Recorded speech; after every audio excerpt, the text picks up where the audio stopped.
എന്തിനാ ചോറ് വാസനിച്ചു നോക്കണേ? വളിച്ചിട്ടൊന്നുമില്ല, തിളപ്പിച്ചൂറ്റിയതാ. കല്യാണിയമ്മയുടെ പിള്ളേര് കൈയിട്ട് വാരിയതും എച്ചിലും എല്ലാം ഉണ്ടാവും ഇതില്. പിന്നെ എച്ചില് അവരങ്ങനൊന്നും ചെയ്യില്ല. അവിടെ എന്നും രാത്രിയിൽ ഒരാൾക്കുള്ള ചോറ് ബാക്കിയുണ്ടാവും. ആ സമയത്ത് ഒരാള് വന്നാലും ചോറുണ്ടാവണമെന്നാ.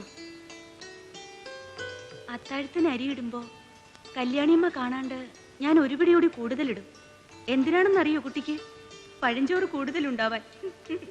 ആ, ഒരു ദിവസം കല്യാണിയമ്മ അത് കണ്ടുപിടിക്കുകയും ചെയ്യും. ഏട്ടത്തിയുടെ പണിയും പോവും, പഴഞ്ചോറും പോവും.